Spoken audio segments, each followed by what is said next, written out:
Salve, meus holográficos! Começando essa live aqui sem muita pretensão. A ideia hoje é a gente explorar aí, né, meio que fazer um piloto de uma ideia que eu tô querendo formar. Esse formato, a ideia é trazer uns amigos aqui, umas pessoas que eu gosto de conversar, né, pra gente dialogar sobre temas aleatórios, ao caso aí, sem muita pretensão de ter um tema específico, mas uma conversa mais informal mesmo. Hoje eu vou chamar ele aqui, que é um brother que eu gosto bastante. Vamos subir ele aqui, o Carlos Eduardo Bernardo.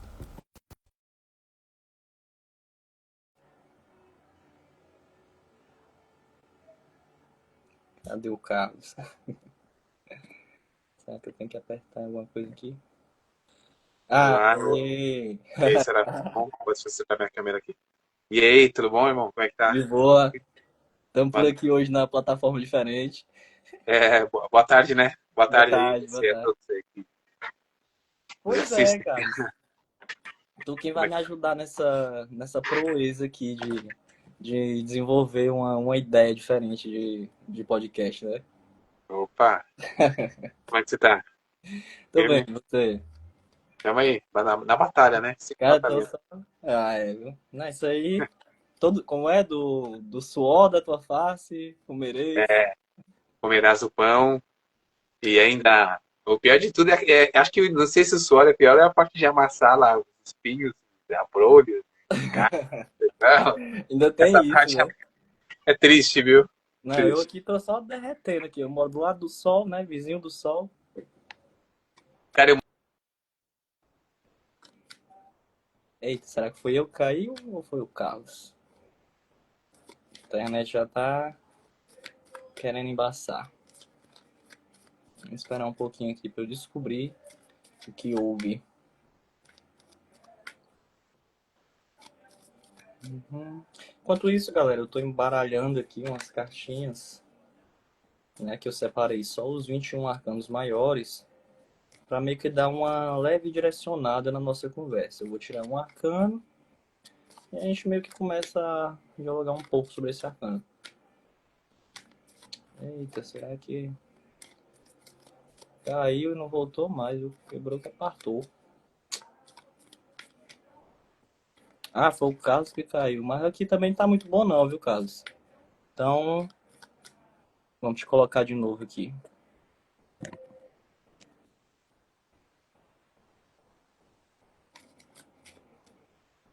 Aê!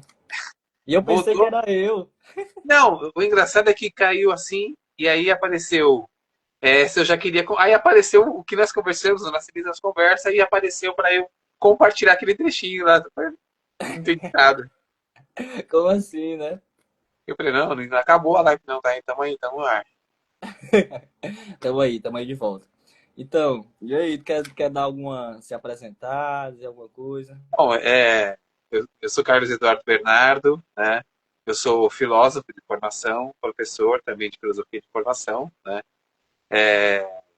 No que tange a atividade, né? Eu leciono e também faço pesquisas, né?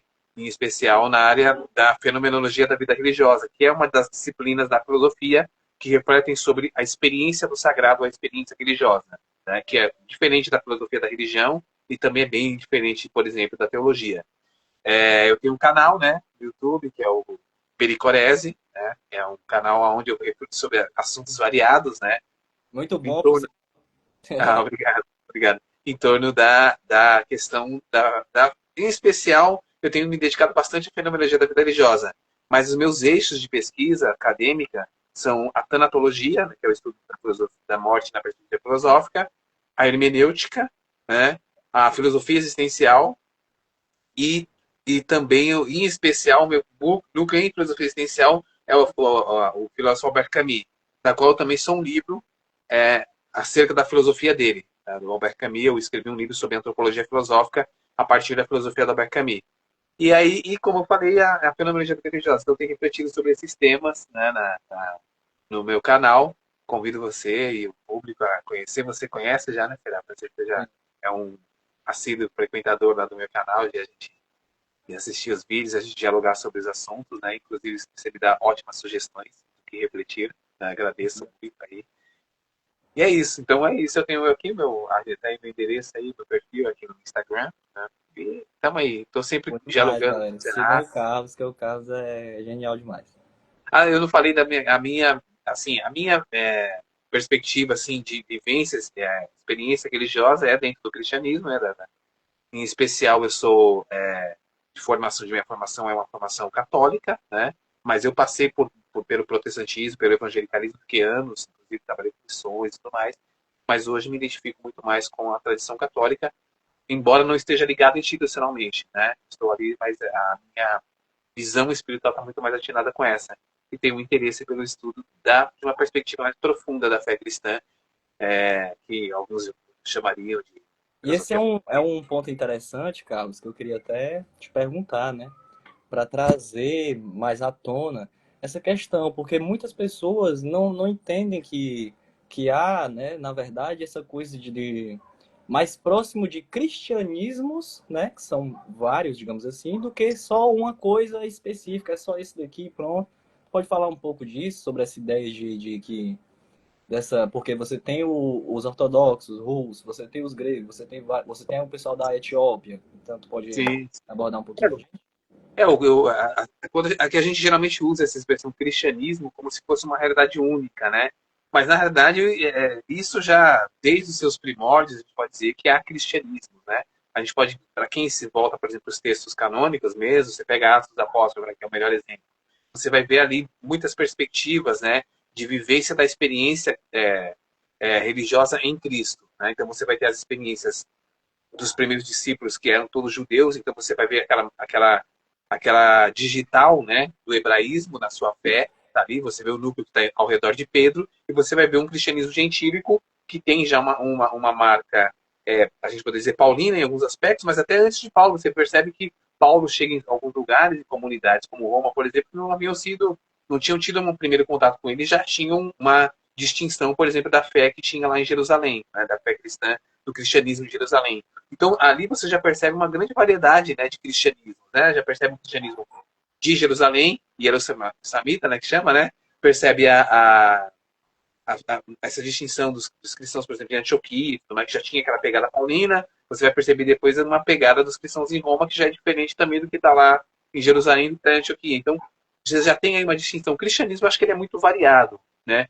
As experiências de fé em Cristo, elas são muito testemunhais, né? Testemunhais. Então, as comunidades, como elas se uniam em casas, você vai ver que a gente percebe que há características distintas. É que a gente entende muito o cristianismo de uma forma única, principalmente porque a partir de um determinado momento histórico, você tem essa unificação, né? Sobretudo com a consolidação da Igreja de Roma, que aí, num certo sentido, essa questão da relação da Igreja com o poder secular, né? Com o Império, ela vai, num certo sentido, dar uma suprimida nas outras expressões de cristianismo, no primeiro momento, né?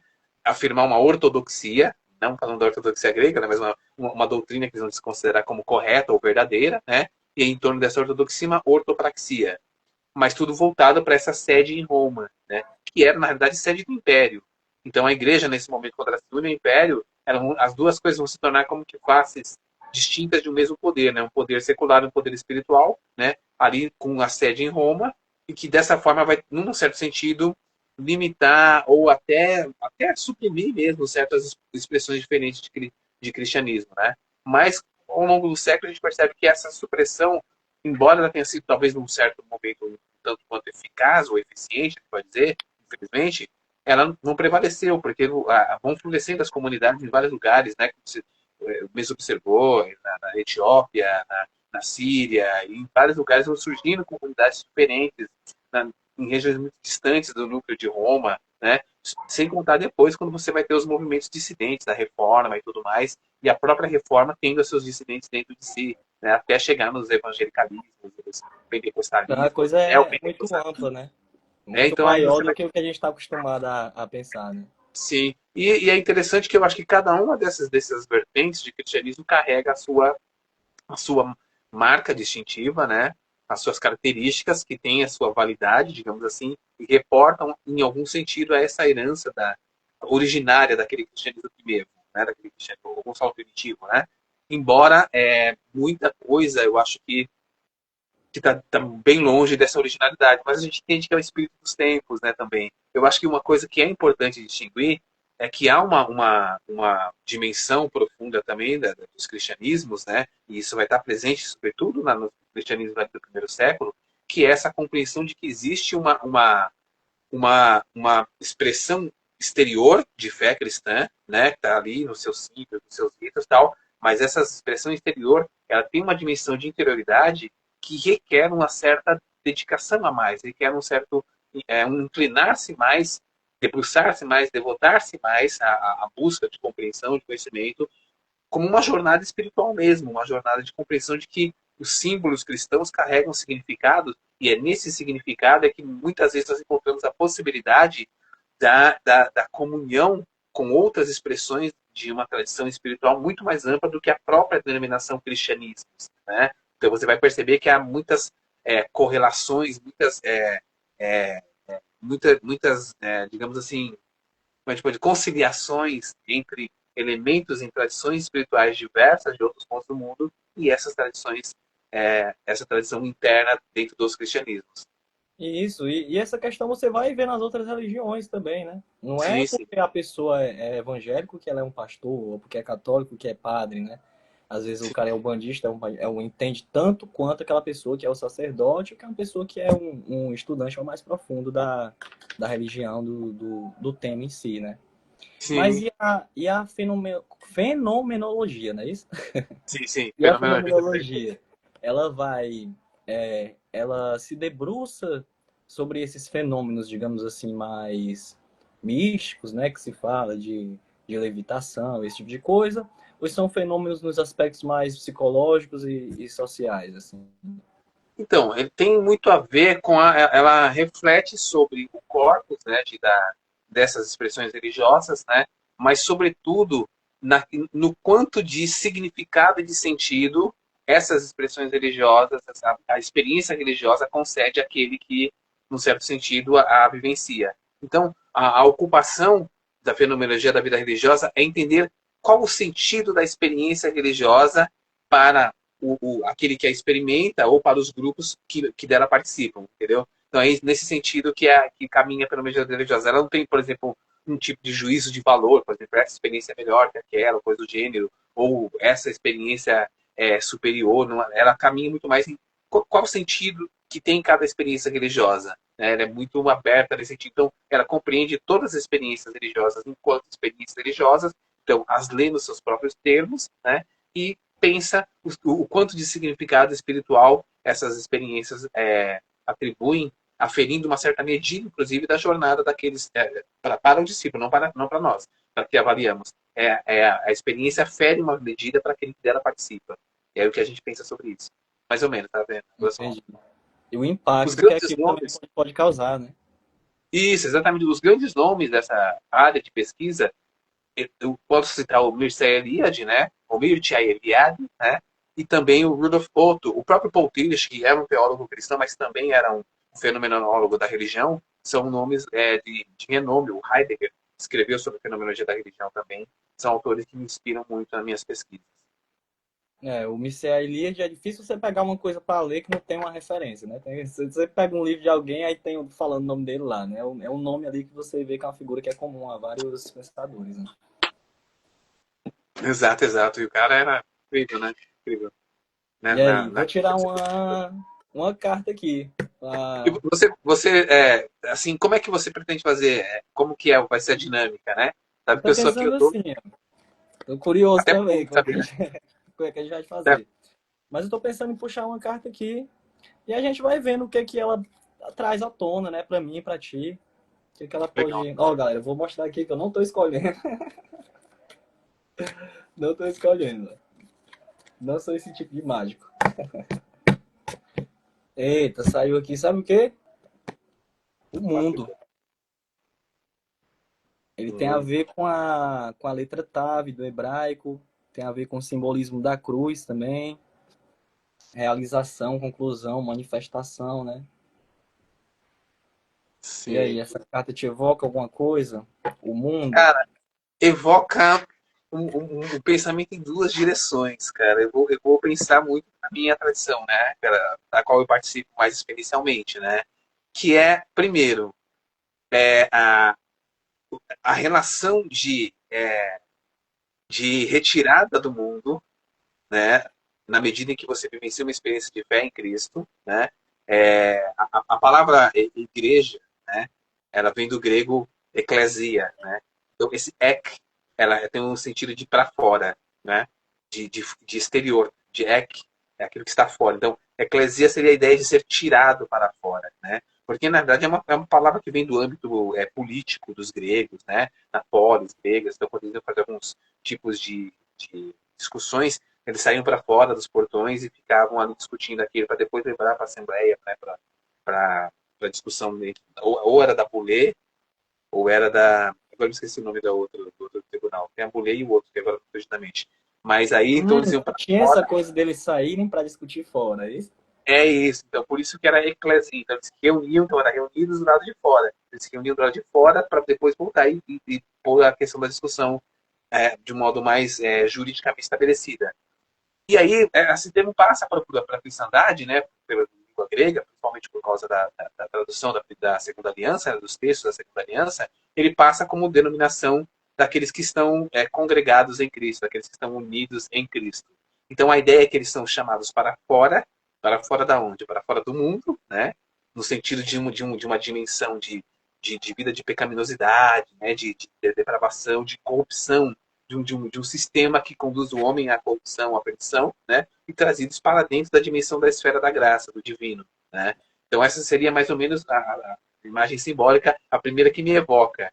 Mas, e aí, só para fechar, ainda tem até uma citação, né, do Evangelho de João que diz, né, que eu vos escolhi do mundo, eu vos tirei do mundo, vocês do mundo não são mais, tal. Eu não me lembro agora a passagem, mas é no Evangelho de João. Mas uma coisa que eu também me evoca é que a necessidade também, e agora no mundo, de que, embora não sejamos pertencentes a este mundo, no sentido deste século, desse sistema corrompido, nós vivemos neste mundo. Nós estamos arraigados, estamos ligados a esse mundo, né? Estamos ligados a esse solo. Nós somos humus, né? O homem, humus, vem do humus, do solo. Então, a nossa mundanidade, ainda que vivamos a nossa cristianidade, vivamos como cristão, não podemos rejeitar a nossa mundanidade. Não podemos rejeitar aquilo que nos liga também a esse mundo.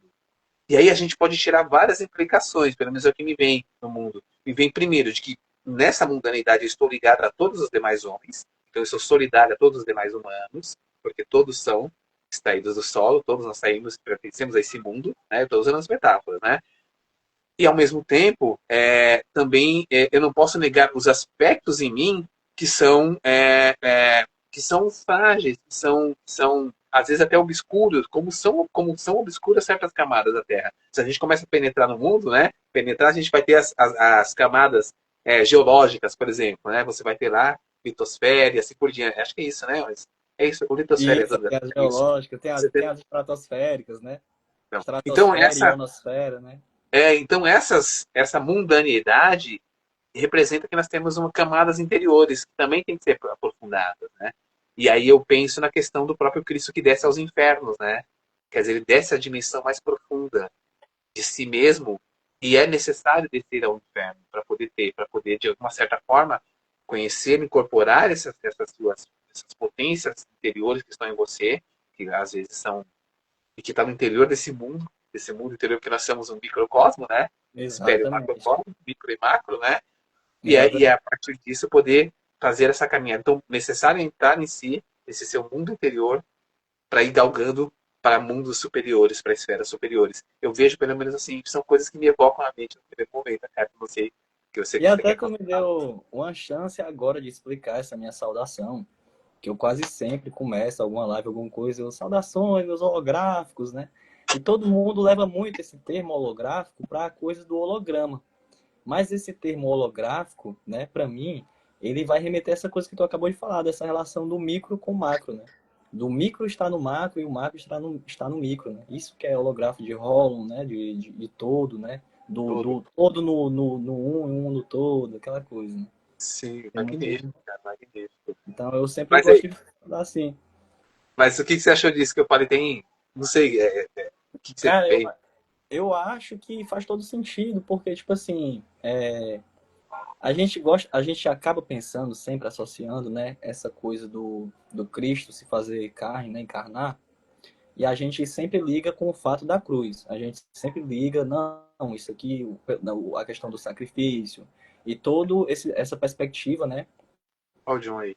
da crença cristã, Olha o John tá de aí. que inovação e tudo mais. É o Joy, apareceu. Será que ele Então entra? a gente Consegue já entrar? associa onde se faz. E aí, o Joy não podia. Olha o John. Om Namah Eu, já- Shivaya. eu vou chamar aqui ele. Acho que ele não pode não, mas se subir, subiu. Eu acho que sobe, viu? Parece que eu já vi com mais gente, né? Chamei Mas, aqui. e Mas aí? enfim, né? A gente já associa com essa questão do sacrifício, da doação, né? Da salvação. A gente já liga com isso. Mas quem de nós, né? Tipo assim, é capaz de abarcar os desígnios da divindade, né? Quem sabe esses motivos, né? Vai que tinha vários outros motivos, né? Partindo dessa perspectiva da divindade em se fazer humano, né?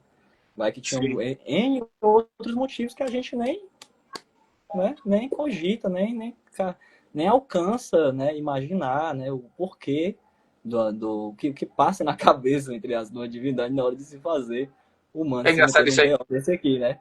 Isso aí me faz lembrar aquela passagem de Isaías, né? Do profeta Yeshaya. Isaías, que ele diz, porque que o Altíssimo fala, porque os meus caminhos não são os vossos caminhos, os meus pensamentos não são os vossos pensamentos. Assim como mais altos são os céus perante a terra, assim são os meus caminhos mais altos que os vossos caminhos. É difícil sondar, né? Essas Exato. profundidades dos mistérios, né? Da divindade. É o João falou que entra na próxima. Na próxima ele vem, o João. Hoje ele tá ocupado lá. Do Domingão é. Não, Então, mas eu falei pro. Eu tava falando, acho que foi pra Roberto. Eu falo, não, Roberto, vou fazer um negócio aqui. Mas quem eu chamar, tá liberado de vir nas outras vezes. No dia que vier outra pessoa, pode vir, já vir de novo. Quem já veio, vai ter a chance de vir de novo, né? Exceto os que forem realmente banidos ao ostracismo. Né? Aí é complicado, né? Os que estou no levar campo do tomate. limbo. Tá no É, limbo. é. E aí, vai puxar outro? Tem, vai E aí, vamos puxar tirar, a já. outra, né? É... Agora eu achei engraçado uma coisa que eu queria comentar, né? Que esse meu tarô aqui é o tarô hermético cabalístico, né? Eu vi o cabalista, eu vi a E árvore do céu, ele tem aqui o nome da letra hebraica, né? Não sei se vai dar eu para vi ver. Tav, Tá? E muito tem legal. cruz, né? Que é um dos simbolismos para essa letra, né? Você sabe que você Cruz. falou uma coisa. Desculpa, Hum. concluí. O Não, então simbolismo. é isso, por isso que eu comentei também, né? Essa coisa da crucificação, né? Porque É. tem essa questão também que a gente podia explorar do encarceramento, digamos assim, do espírito na matéria, né? O mundo para Sim, mim remete muito a isso também, né? é, Essa questão da crucificação, ela é muito simbólica em muitos sentidos, né? sim. Porque é uma doação, digamos assim, é um sacrifício que se faz, digamos assim, para o espírito para estar encarnado, né? Não é E tem uma, fácil você todo dia você ter que correr atrás do que comer, você ter que lavar roupa, lavar prato, você ter que pagar sua luz, você ter que pagar sua, enfim, né? Ou seja, todas as questões que envolvem essa coisa da vida nesse nível, né? Nesse nível de vida nossa, enfim. sim. E tem uma coisa também curiosa, que é a cruz também é um símbolo axial, né? Então ela é um eixo, ela é um centro, né? Então ela tem ali o centro do mundo, né? Ela tem essa coisa Isso. de ser também um divisor, né? Porque ela tem os quatro ângulos, né? Que você tem, baseado nas suas hastes, né?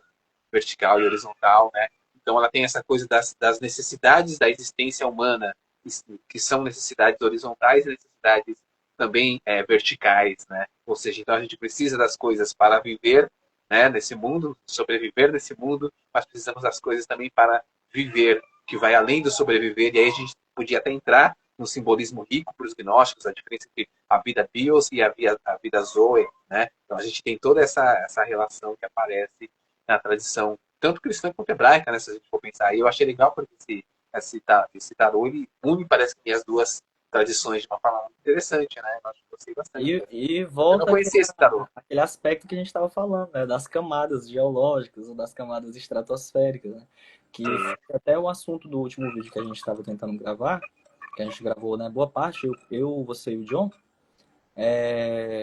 agora me fugiu da cabeça, cara.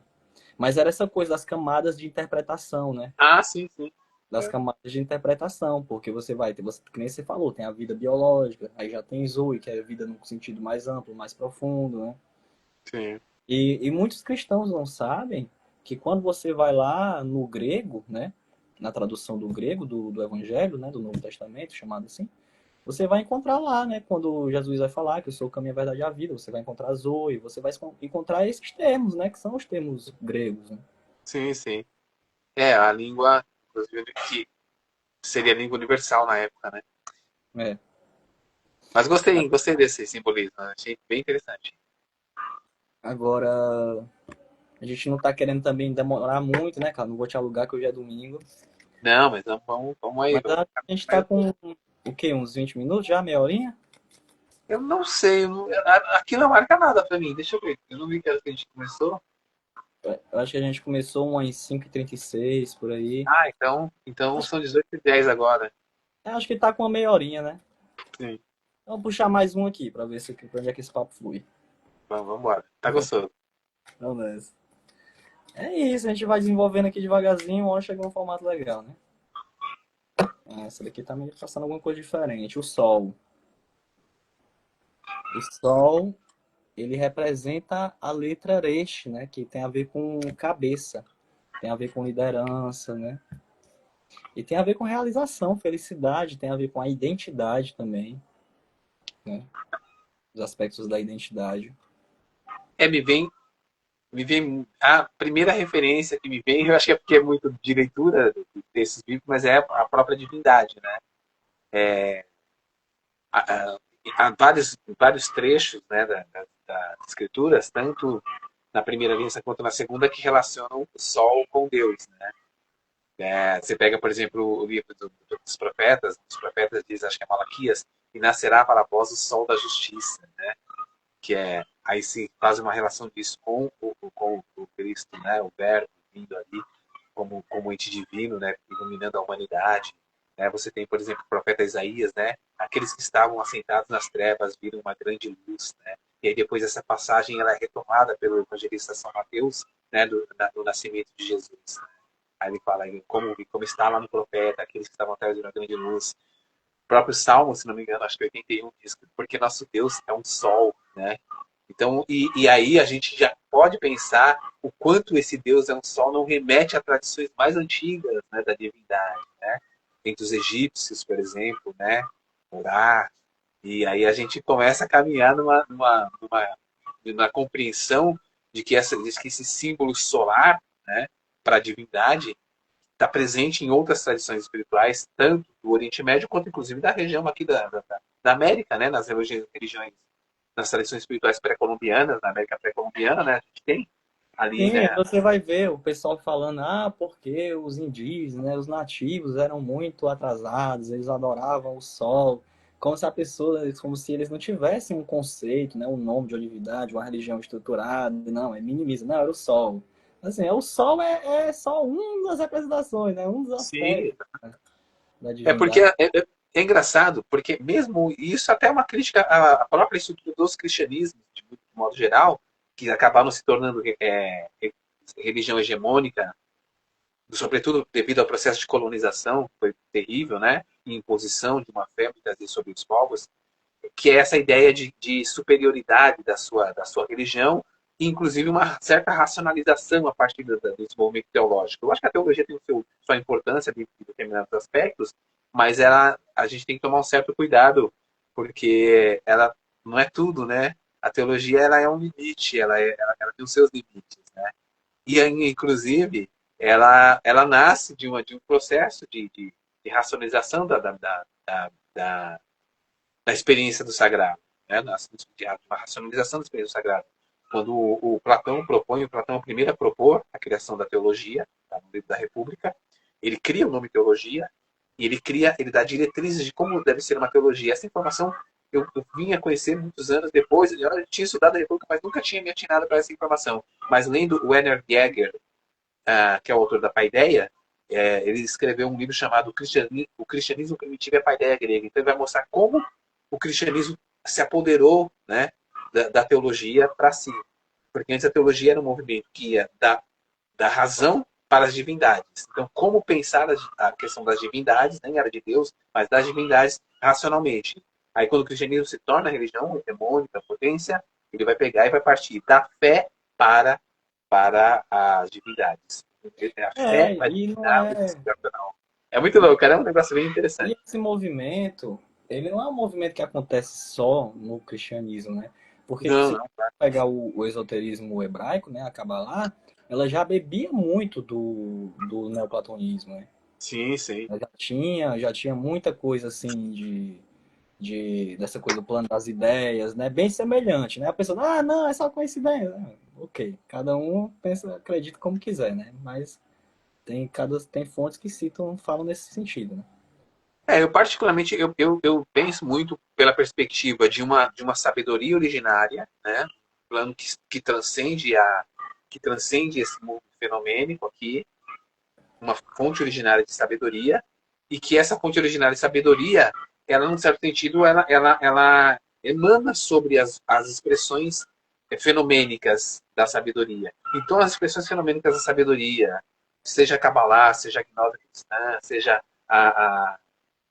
o sufismo, né, islâmico, por exemplo, que é um dos mais conhecidos, né, eles, na Uhum. verdade, eles participam internamente do conhecimento simbólico dessa sabedoria maior. E as suas expressões exteriores seriam o que a gente vai chamar de exoterismo, né, que é o que a gente vivencia basicamente nos ritos, nas práticas cotidianas da nossa religião, por exemplo, seriam tem apenas esses fragmentos, né? Não tem tudo. E isso é muito bonito, porque como a gente não tem tudo, a gente precisa dos outros, né? Para poder se enriquecer mais, para poder ter pelo menos uma visão mais, aí como você usou no começo, mais holística, né? Do que é E a experiência, a vivência espiritual.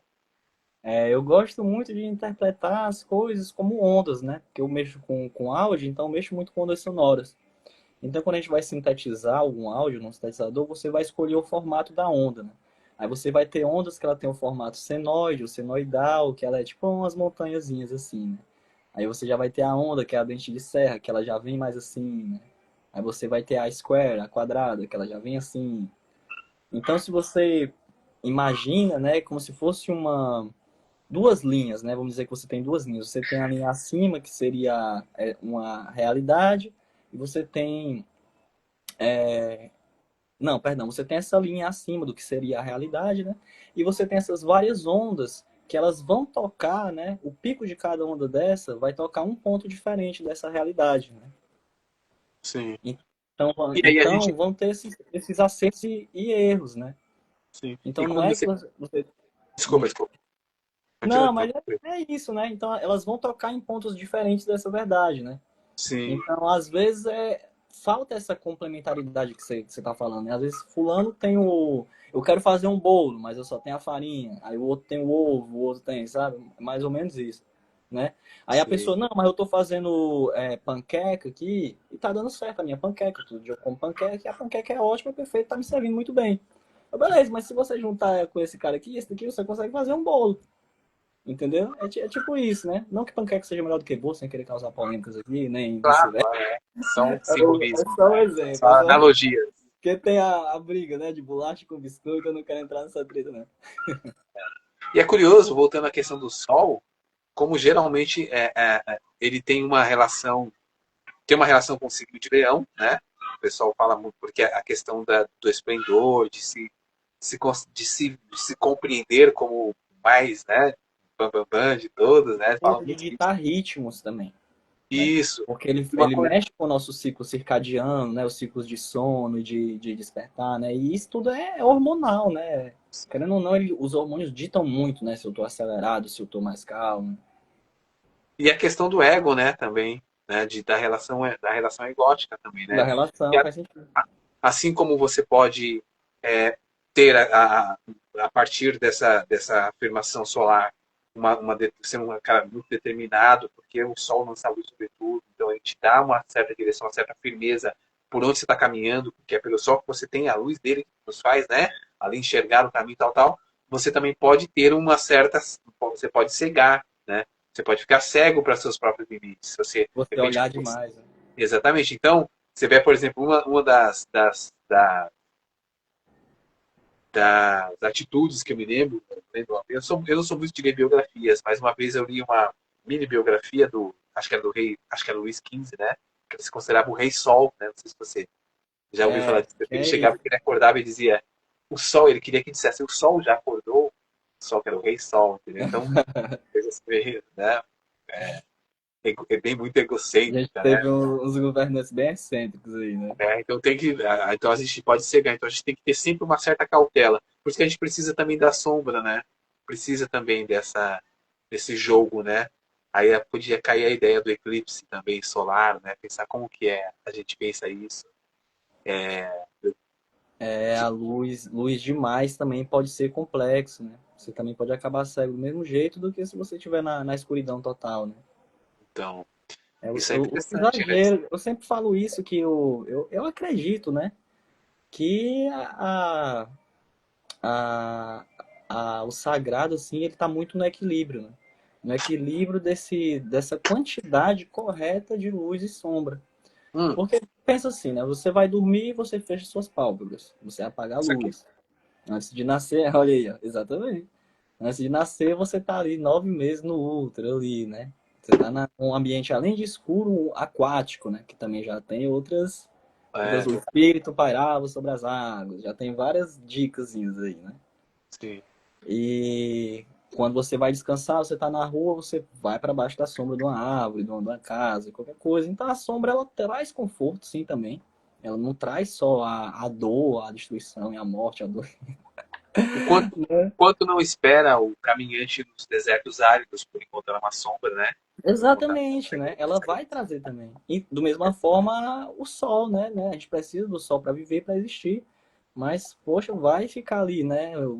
24 horas ali naquele sol, né? Fritando, dá uma insolação também, né? Sim. É a mesma coisa. A gente vai ver isso uma relação análoga a isso, né? Nas próprias doutrinas, né? Eu acho que quando você cai nesse erro dessa coisa do egoísmo, de eu sou o sol, eu sou o mais correto, eu sou o que mais brilha, aquela coisa, você também acaba cometendo excessos, né? Sim. Do E mesmo aí eu jeito que acho se você... eu acho que essa coisa do desconsiderar que a via espiritual, ela se constitui também num duplo caminho, né? Que é uma via úmida e uma via seca, né? Você precisa dessa via luminosa, mas também precisa da via sombria, né? Acho que as duas elas estão lado a lado. Uma coisa não deve anular a outra, né? Eu sei que eu estou falando isso teoricamente é bonito, até fácil falar, é difícil é viver isso, né? Porque a vida espiritual ela não é só para ser aqui, né, só racionalizada, né, só entendida intelectualmente, mas é para ser vivida, né, para ser praticada. Então, e aí faz parte desse caminho e que os gregos vão chamar de axese, né? Axese é o exercício, né? Askes em grego, né? Quer dizer, exercício. Então, é um exercício constante. Aí a gente vai ter tipos diferentes de exercícios para diferentes tipos de caminhar dentro dessa trajetória espiritual, né? Exercícios que vão ser alguns muito mais voltados para uma certa disciplina física, né? Respiratória e tudo mais. Aí o pessoal da yoga, o John seria ótimo para falar disso aqui agora, né? E outros exercícios são mais meditativos e outros são mais até intelectuais, reflexivos, né? Que vão num certo caminhar, nos robustecer os músculos espirituais, digamos assim, né? No que tange essa direção dessa jornada espiritual. Apesar de nós termos práticas, né, de conexão diferente, né, de meditações diferentes, né, um ora, o outro reza, o outro faz a yoga, o outro faz mantra, né, eu trabalho muito com a exaustão dos sentidos, né, porque eu fico aqui e eu vou fazer minhas correlações, eu vou escrevendo, escrevendo, escrevendo, escrevendo, escrevendo, e eu erro, né? Porque são muitas linhas e muitas tabelas, e eu acabo em algum momento errando e começo de novo. Só que uma hora você já tá tão, a sua mente já tá tão exausta, né, de checar se tá certo, não, isso aqui tá certo, já olhei 1000 vezes, não, não tá certo, aí troca de novo, não sei o quê, que quando você chega nessa exaustão, parece que dá uma destravada, sabe? Parece que a mente deixa de resistir e aquela resposta brota meio que automaticamente de algum lugar. Né? Tipo assim, era só isso. E tu, meu Deus do céu, eu tô 16 noites sem dormir aqui, era só ter trocado isso. É tipo assim, porque não é que você faz uma descoberta absurda, nossa, eureka, né? Descobrir a cura de tudo, né? A panaceia. Não é bem isso. Mas é que você percebe que você mesmo tinha se colocado ali uma parede invisível, uma autorrestrição ali que você, cara, se eu tivesse tirado essa restrição aqui, eu já teria terminado isso daqui 10 dias atrás. Entendeu? É muito como é que eu tava preso nisso, né? Eu não tava enxergando que eu tinha me limitado assim, né? Que era só inverter isso aqui, cara, se não tá dando certo da esquerda pra direita, faz da direita pra esquerda.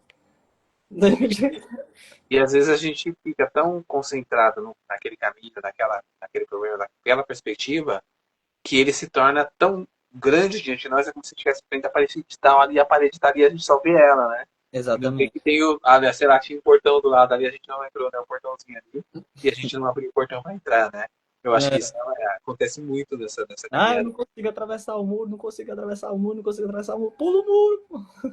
E você falou uma coisa que você falou esse negócio da exaustão, eu me lembrei do pessoal que faz exercícios físicos, né? Assim, mais com peso, tem a coisa da falha, chegar na falha, né? Até Eu a acho que falha. eu fiquei pensando nisso, cara. Fiquei pensando nisso. Não, cara, isso pronto, isso é outro exemplo também, né? Porque quando eu andava muito de skate, né? Eu gostava de praticar esse esporte.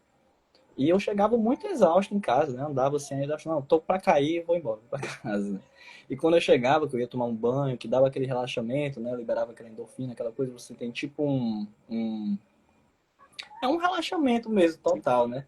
Aí sempre eu lembro que eu vinha, assim, a mente vazia, e vinha muitos insights no banho, cara. Palestras e palestras mesmo, assim, sabe? Acho que quando você está em conexão com o sagrado, você começa a receber umas dicasinhas, né? Que É. lá você tem umas dicasinhas. Será que o João tá aí ainda? Pois é, não sei se o John tá aí. Hoje ele Ô, João, disse que manda um oi aí se você tivesse aqui na frente ainda. tava meio ocupado. Se ele quiser, ele manda um salve dele aí.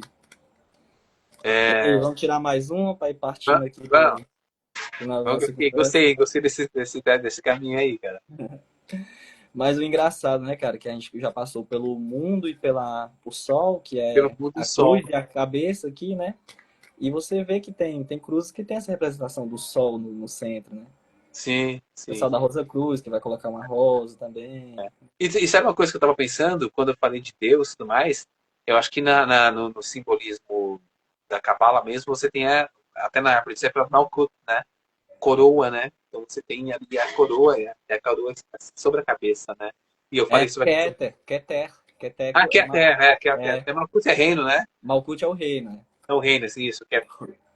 Keter, né? Acho que é essa fala. Malkuth já seria Tav, que é a cruz, né? Que é Tem a a ver com cruz, a é. cruz, tem Então, a ver.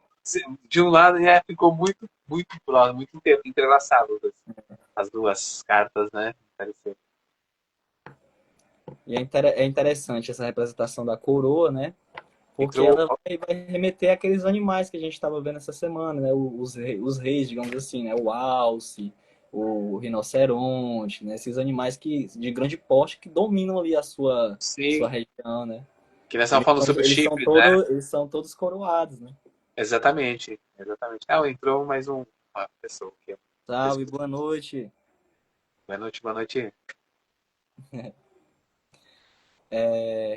Mas é isso, né? E eu acho que tem eu não sei se foi no teu canal que eu vi alguma representação de Moisés antiga, que na hora que ele vem com as tábuas da lei, algum momento desse que ele está trazendo assim alguma revelação, que ele tá representado com chifres.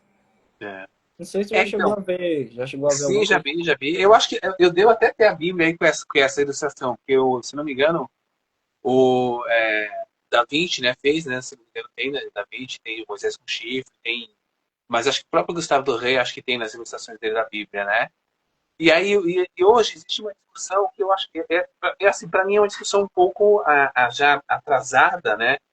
E eu não sei se é porque é fenômeno de internet, então acaba virando, todo mundo acaba falando sobre esse tópico, né? Que é a ideia, não, o erro de uma tradução. do termo hebraico fez com que a arte tivesse um erro na representação artística, né? Porque a palavra hebraica, por não ter os diacríticos, né, que eram aqueles pontos que dão a vogal, né? A palavra ali provavelmente seria, acho que kerem, se não me engano, que significa caramba, acho que Canan, que é luminoso, resplandecente, reluzente. Eu não sei se é o contrário, mas é algo assim. E aí, por não ter os diacríticos, então ele teria interpretado a Vulgata de São Jerônimo, se não me engano, teria traduzido como se fosse querem, que quer dizer chifres, né? Então diz, Moisés desceu do monte com chifres, quando na verdade deveria ser traduzido desceu do monte com seu rosto luminoso, resplandecente, em brilho, né? Mas eu, particularmente, não acredito que tenha sido um erro de tradução. Isso que eu vou falar, não li assim em nenhum lugar, tá? Eu já li no Guénon algo nesse sentido, mas não a explicação desse dado específico, mas dessa relação, que é exatamente, me parece que, eu acredito que o Jerônimo não teria errado, ele tinha conhecimento de uma doutrina esotérica, né, da espiritualidade cristã, sabe? E eu acredito que, na verdade, ali, a ideia, na verdade, é transmitir o duplo significado dos símbolos, né? Então, a palavra, ela também ela tem esse poder simbólico, né? E ainda mais a letra hebraica, né?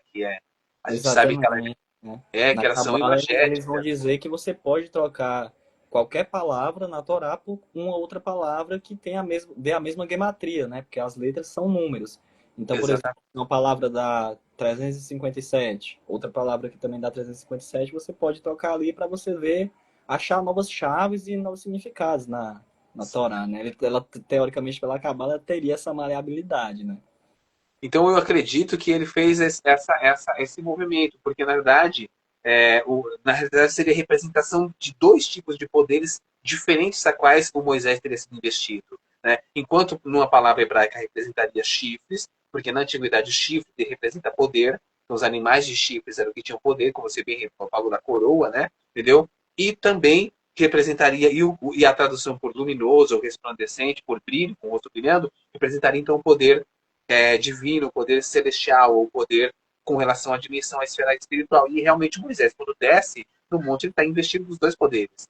Tanto o poder Exatamente. como E sabe o que legislador, me ocorre agora? como o poder como espiritual. Secular e espiritual, os dois se unem nele. Então, tanto o chifre quanto o luminoso se aplicariam ali. Não é uma questão só de tradução, é uma questão de simbólica. É diferente.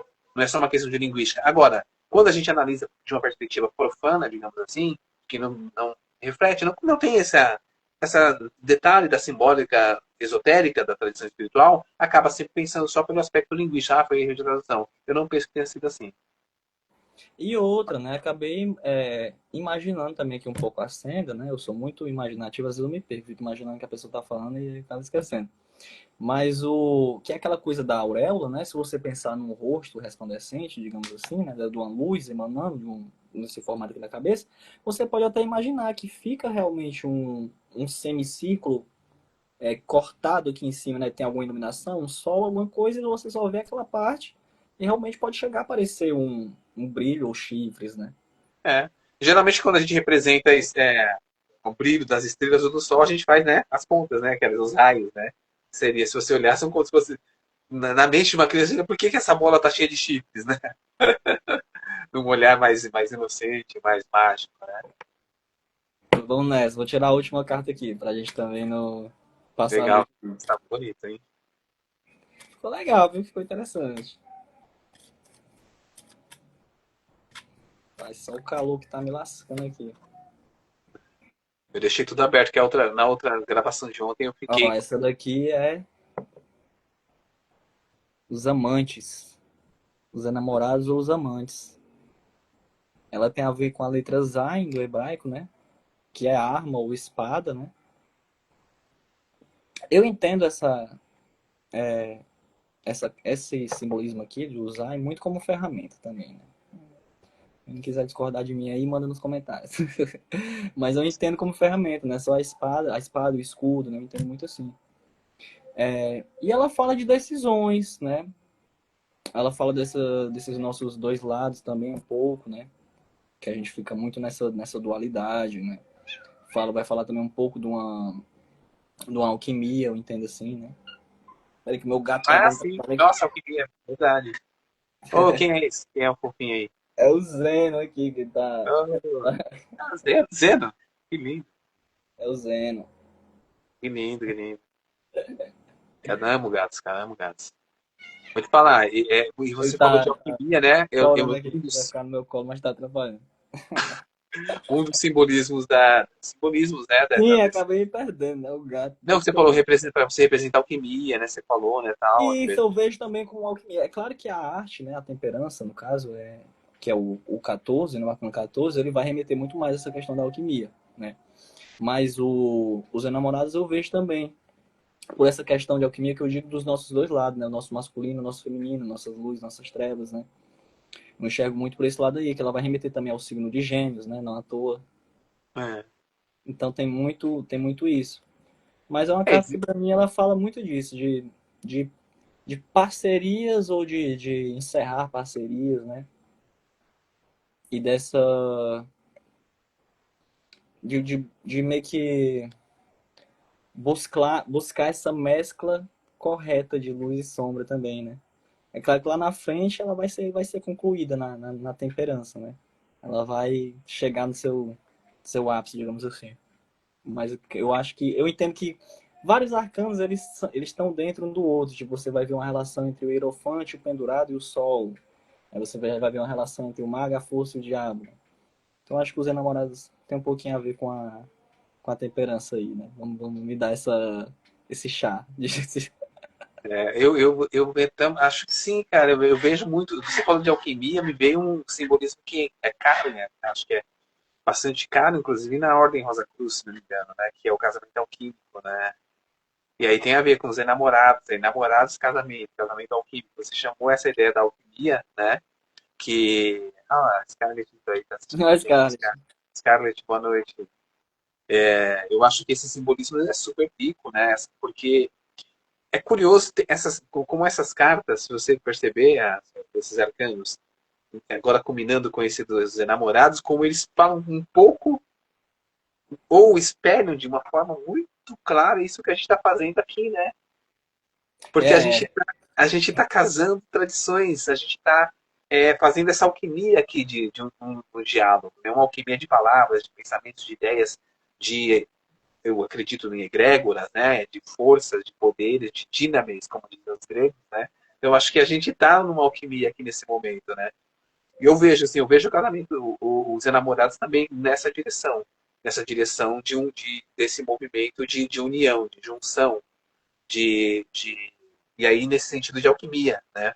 Porque a alquimia é exatamente essa possibilidade de pensando no sentido mais material, né, de manipular os elementos ali para a construção de algo novo, para trazer algo novo, né? E também no sentido espiritual dessa construção do homem novo, né? Que é a alquimia do ser, né? Você se fazer o novo homem.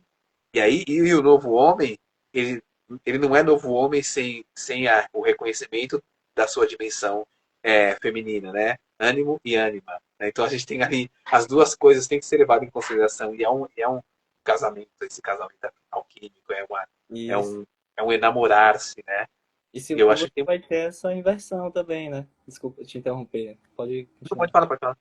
Não, Não, que eu você acho vai ter essa inversão também, né? Por exemplo, o masculino, ele vai ter o feminino no interior. E o feminino, ele vai ter o masculino no interior. Digamos assim, nessa questão que a gente estava falando, de você olhar essa sua profundidade, né? De você observar essa sim. profundidade.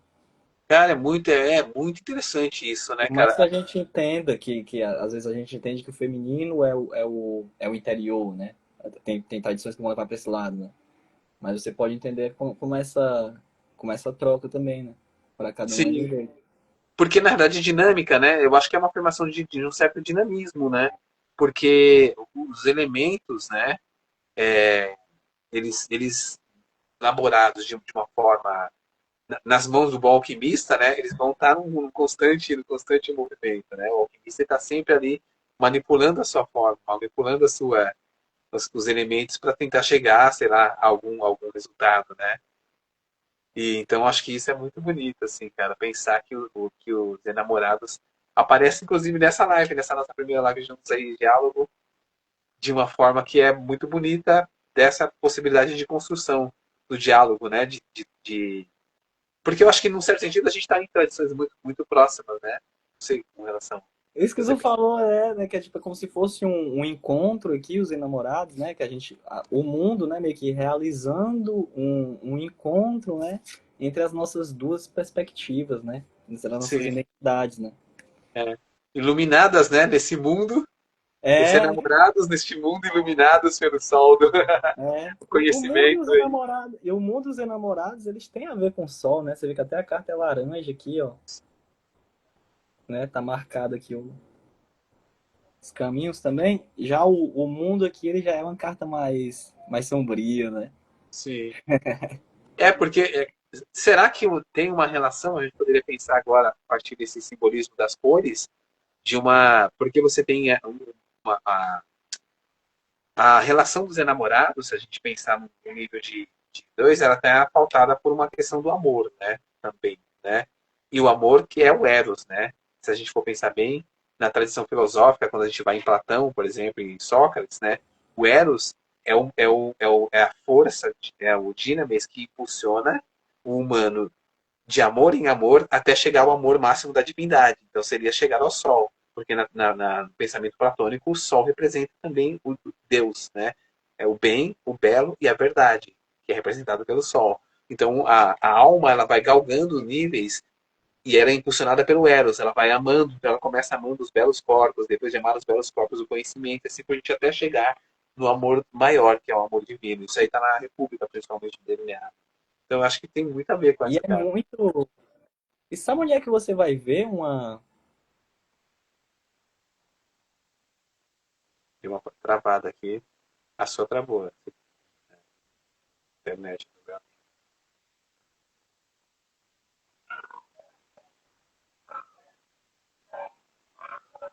Será que? Eu acho que ele está com oscilação de. A internet dele está oscilando.